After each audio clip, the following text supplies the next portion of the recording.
All right, we're here. It's Sunday. I got pizza. Check. Tyler. Check. Engine running. Check. We're getting it running. I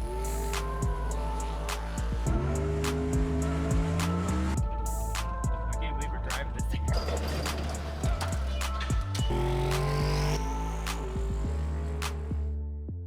All right, so we got Tyler here finally. He came in and we are ready to try and get this thing running. So he hasn't seen it completely assembled yet. But this is it right here, man. This is a freaking ripper. This is gonna be so sick in the truck, dude. What do you think? It's gonna be fun, that's for sure. This thing is, like I said, and I actually did get a couple comments like, "Oh, why don't you just put a Coyote in it?" Let me tell you, when I say that we don't have any money into this, really, there's probably $2,000 into this engine. The rest of all this stuff was just parts that I had laying around that came off of my car that were on the shelf or whatever. So for what this is gonna be, this is a really good package that's cheaper than pretty much anything else we would be able to do for something that's gonna make 500 plus horsepower. So we got this thing all wired up. Last night I put the wiring together, did all the plumbing. It should just need a tune. We'll set static timing on everything. We'll make sure that we got good oil pressure. There's no leaks. Let's see, it filled it up with oil. Got water hooked up. So we're ready to start working on this thing.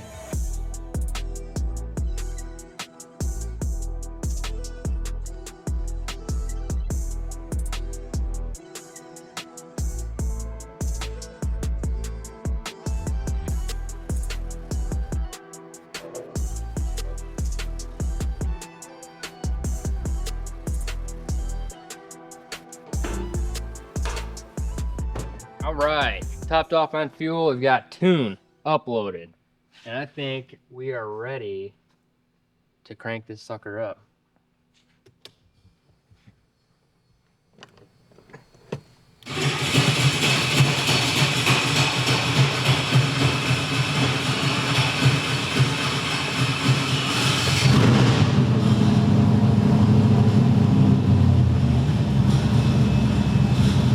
Heck yeah.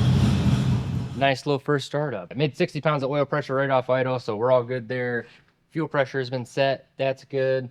Stalled out on me for some reason. I don't know. Maybe just got to fool with the timing. Just got to take a look at it. Let's give it a little bit more throttle position. It was idling a little bit low. Remember, folks, arrow goes towards the spark plug. Did that on accident a couple times. Start it up and check the timing. Does need a little bit more startup fuel though, because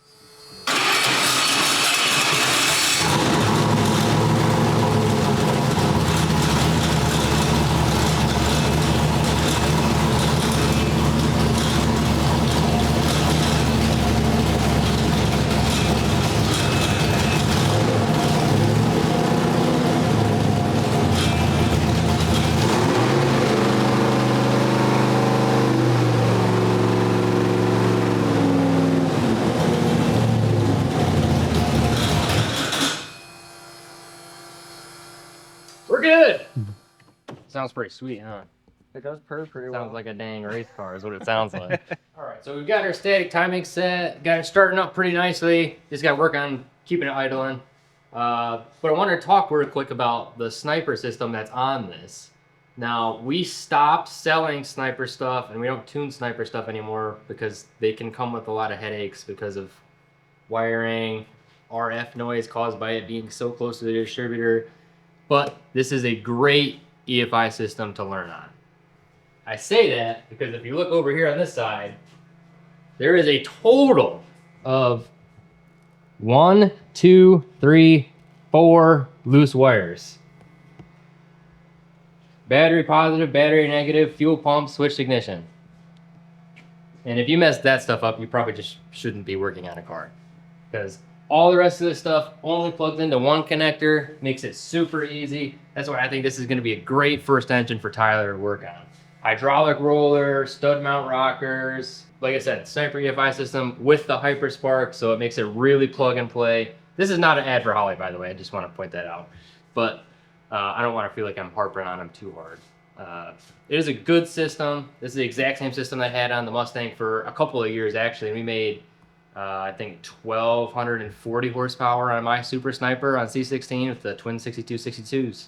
So, still, I mean, this is going to be a great unit for them. So, excited to make our first pull here and see what it makes. And this will be on lower timing. So, lower, I know that this thing will probably take 28 to 30 degrees. I've got it at 26 right now. So we're down probably 2 degrees, 3 degrees from where I think it should be. Let's give it a try though. We'll get her warmed up here. Oh yeah, fires right up.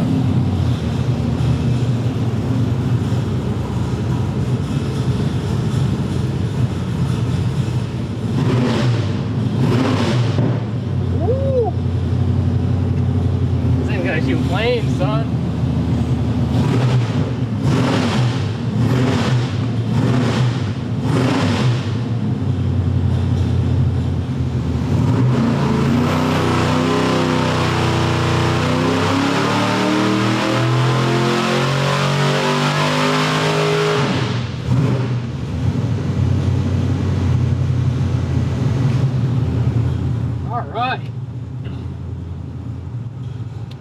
I'm not gonna lie, this thing made a lot more torque than I originally thought it was going to make. We gotta look at this graph. All right, yeah, so 520 horsepower, 55.25 on RPM, almost 550 foot-pounds of torque at 4,400 RPM. You can see it just comes alive out here, just pretty sick, man. This thing's gonna be a drive shaft twister, for sure. This ain't gonna have no T5 behind it, I'll tell you that much. This thing probably makes enough torque darn near at idle to break a freaking T5. So looks like we're going with the TR6060 route for sure. Yeah. We don't want no junk trans in there. Oil pressure 65-ish pounds. Boost is looking good. Boost is looking good at a whopping 0 pounds because it is NA. Yeah, like I said, actually way more torque than I thought it was going to make. Power is right on par. What was my guess? What I said in the last YouTube video? It was like 530 something. I can't remember. 535. 535. I know I'm a little bit off. But I gotta take a look at spark plugs because I don't know. Maybe there's a bunch of room left. I can put a bunch of timing in it. We just don't know. Every engine cylinder number one, the furthest one forward, furthest cylinder forward is number one. So on a Ford, this one is number one. If you look at like a Chevy engine, this one's number one. Sure. Go ahead and pull that number one spark plug out.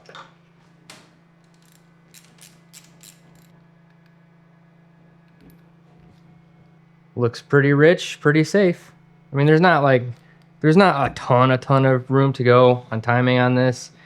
Yeah, it looks like I can definitely pull some fuel out of it. I know I have it way rich up there, but we'll probably put another degree in it, lean it up a little bit and see if it makes any more. All right, so I've got it leaned up a little bit more. I put 2 more degrees in it, so we're at 28. Let's pull up our data log here because I thought that it was on the rev limiter up top there, but it's just got a funny miss to it, and you can see it in the RPM line on our data log. This is what I was talking about when I was talking in there about the common sniper issues, because they're literally in the worst area for noise, especially on a Ford with the distributor dangling over the wiring in the front of it. This could be a noise issue. It could also be a valve train issue. Maybe those valve springs are a little bit pissed off from being in a box for 2 years.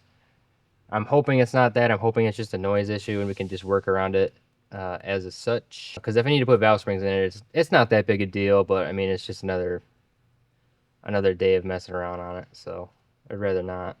But it is plenty rich up there. It probably wants more timing. And if it has a noise issue, it's just going to make that popping and that laying over like it's on the rev limiter worse. So put some more timing in it, leaned it up. We'll try it again to see if we can make it repeat it. And then we might go in there and check lash. All right, pull number 2.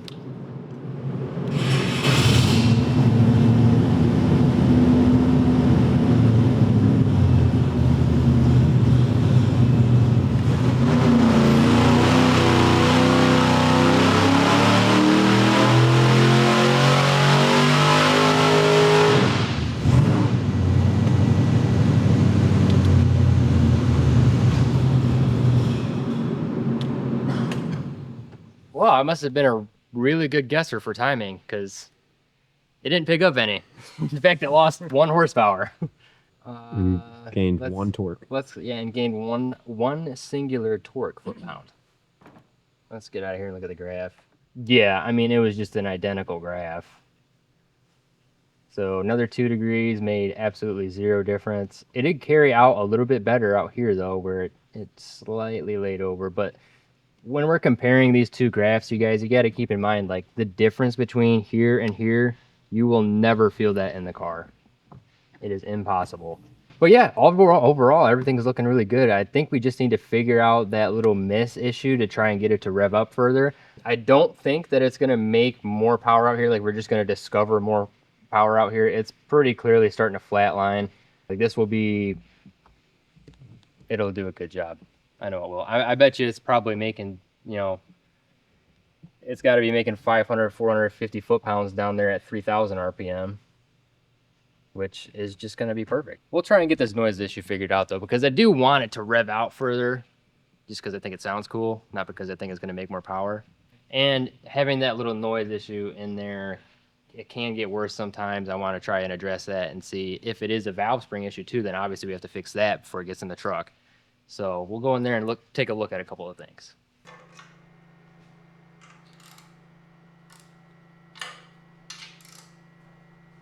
So I got these spark plug numbers I want to steal off of this thing.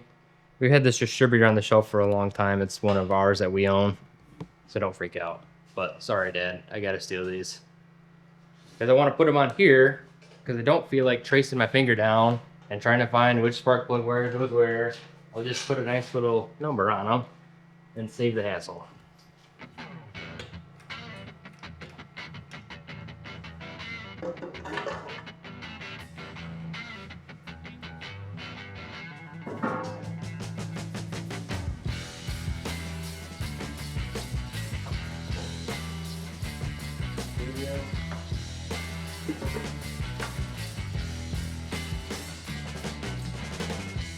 All right, so we got our valve spring checker. I don't know where my dad is hiding the nice one. So we've got the one that the gauge is broken on, but it does still read somewhat correctly. I guess I just gotta subtract 125 from whatever it is.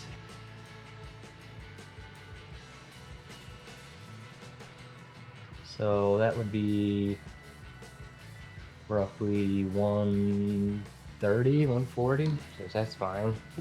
Now what we're gonna do to get the TDC on each cylinder is we're gonna take it and roll it over by hand.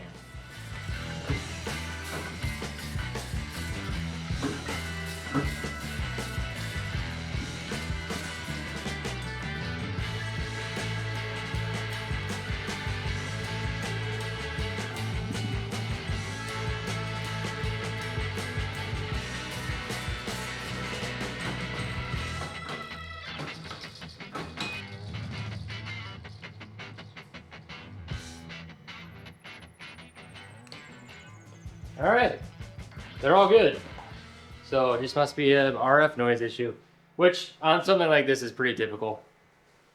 We might eventually still end up putting new valve springs on it, because these ones, I don't know if you can see it really well on camera because they're covered with oil, but these ones do have rust on them. Just a light surface rust, which, I mean, I just checked the valve springs. It's not like they're completely broken or collapsed, but because they are rusted, that does increase our chances of them breaking later on a drive or like long duration stuff.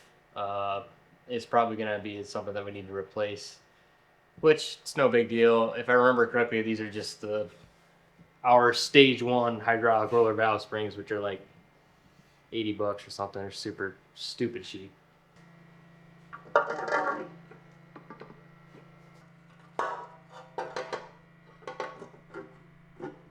Quick fix. A lot of times when you're running into RF noise issue, the easiest, fastest way to see if it's an RF noise issue is take the problem area, wrap it in this aluminum foil, and it'll act as a conduit to stop the RF noise from transferring into the ECU.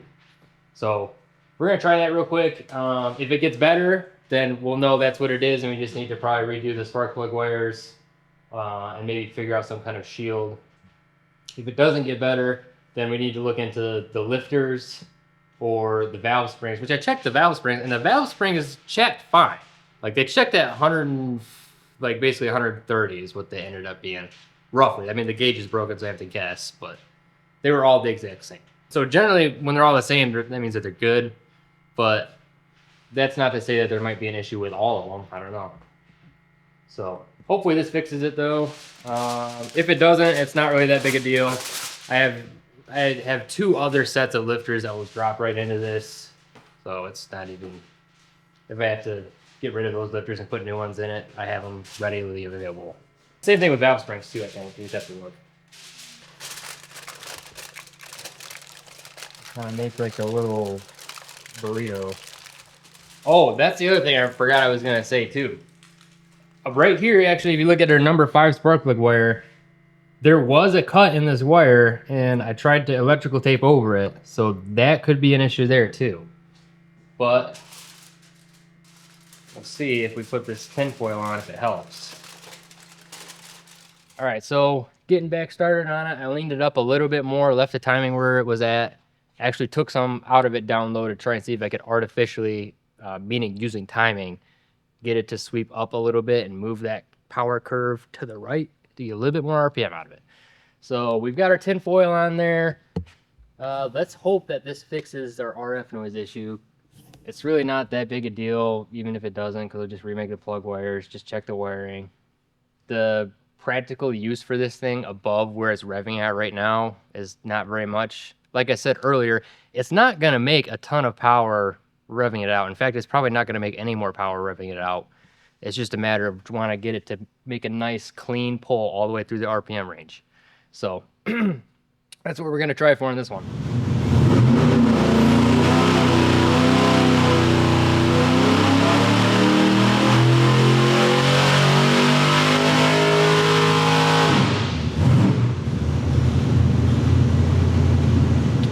Well, it in fact did not get better.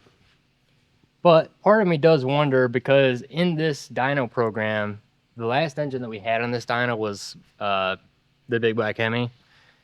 So I wonder if my dad came in here, there is an option somewhere in here where there's like a RPM limiter.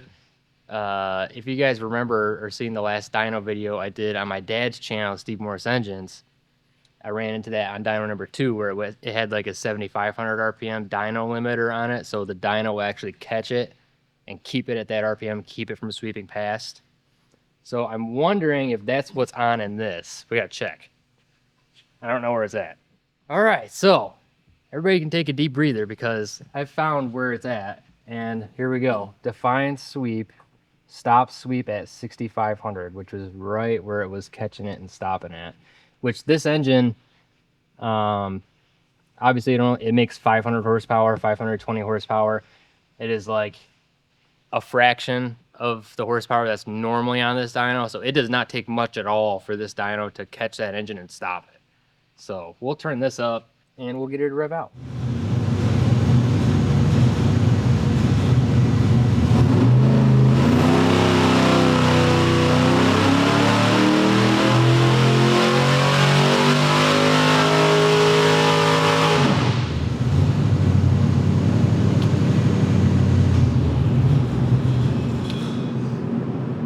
All right, well, that was not what it was. Dang it. Okay, well, you guys saw that didn't work. And I actually looked over when I was wide open throttle on this thing, watching the horsepower go up with the RPM. And when it started diving off right here, I was still wide open throttle. So that's leading me to believe that it's losing control of the valve train. It's floating the valves up there. So more than likely, I can't imagine that it's a, well, it might be a valve spring issue. I just put new ones on it anyways. But on my car, for reference, those exact same lifters came out of my car when it was a hydraulic roller. And on my 347, I was using those lifters at 76, 7,700 RPM sometimes without any issue. I mean, it wasn't floating the valves up there. It had good control of the valve train. And these are even the same heads off of the original hydraulic roller version of the Mustang. So I'm thinking what's going on here is that those valve springs have just completely taken a crap. Which would explain why it's laying over so bad and just will not rev up there, is it just needs a different valve spring on it. Those ones are probably toast. But all in all, I don't think it is going to matter, because ultimately it might pick up a little bit power if it's got better control of the valve train up here at 6,000 RPM plus. But for the most part, it's not, like I said, like 3 times earlier, it's not going to pick up a bunch of power out here magically. I would imagine it's really only going to carry it out and maybe start nosediving up towards 7,000, which is where I want it to. Ultimately, I think that we're going to be set for the day, though. I don't think that there's a reason to put it back on the dyno after we change the valve springs. So the tune is good. Everything looks good there. Spark plugs look good. The engine runs happy. When it's in the lower RPM and it's under load, it sounds awesome. I think that the engine is going to be done. Ultimately, just got to put new valve springs in it. Maybe I'll swap to a different set of lifters, but I know that those lifters are good. And I've got the right oil in it, the right preload, so it's just got to be them valve springs. What do you think, man? Yeah, I like it. You call her a gay? Oh yeah, I'm alright with that. Call her a gay. Call it gay. Call it Call it gay. gay. Call her. Gotta do more vocal warm-ups. Yeah. Call it a day? Yes, we're gonna call it a day. Okay, so our best number of today was 520 horsepower, 549 foot-pounds of torque. So that leads me to my next thing, who our winner was for the guessing competition on the last video. It is D. Peterson Racing. So D. Peterson, if you're listening to this video, hit me up if you want a hoodie or a shirt or something. I will ship you one. But you got to hit me up because I need to get like your shipping address and stuff. But D. Peterson, you're the winner. What did he guess? He guessed a 525 and 550. So he was the closest one. There were a couple of close ones on horsepower and torque, but the horsepower and torque was not quite the same. Like there was a gap there. So D. Peterson was the closest average between horsepower and torque. So way to go, D. All right, so we're done for the day on the dyno. This thing made a whopping 520 horsepower, which is maybe a little bit less than I would have liked it to, but what we're gonna end up doing is leaving it on pump gas. Maybe in the future, could use some kind of power adder. We could put, it does have low enough compression where we could put nitrous or some kind of boost on it. But for now, this is perfect just as a pump gas cruiser, 520 horsepower, 550 foot-pounds of torque. Big, broad power range. At least it's going to once I put valve springs on it. That's pretty much where we're at on this build. So nice, low budget, stock block, Eagle crank, Eagle rods, DSS pistons, Dart Pro 1 heads, comp cams, hydraulic roller, Super Victor intake from Edelbrock. Really, it's not that fancy. This is just a good, simple budget build for 520 horsepower on a 351 Windsor-based small block. So I'm Kyle Morris. Thanks for watching, guys. I'm Tyler Morris. We'll see you next time.